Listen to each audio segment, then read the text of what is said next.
Let's move on now. Remember Wuhan, the place where the first case of coronavirus was reported back in December 2019, and then the outbreak spread across the globe. Today in the same city, the authorities have launched a COVID-19 vaccine which can be inhaled.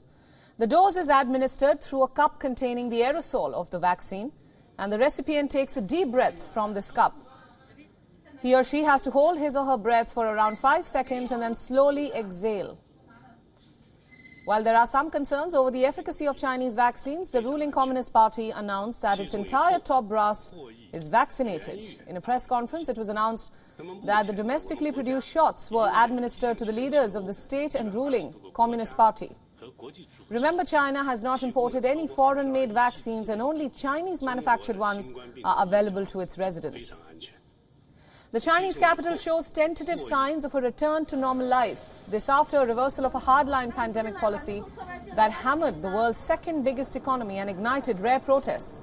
From parks to malls and other public places, people could be seen going through their normal routine. However, the new regulation allows Chinese residents with mild symptoms or no symptoms to recuperate at home. The lockdowns will be limited to specific apartment floors or buildings instead of widespread ones, reducing the requirement of massive coronavirus testing.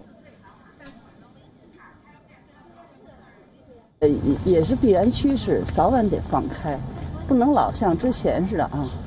而且对于疫情这种管控也越来越有经验了，我觉得这样是对的。但是有一点呢，就是我觉得这还是防护要靠个人了，培养自己这种防护的意识，Remember, the removal of the curbs come after a spate of protests which are very rare in the Chinese regime. Hundreds came out on the streets of various Chinese cities against the severe COVID norms. The protests against the Chinese government even reached a point where people were seen raising slogans against the Chinese regime.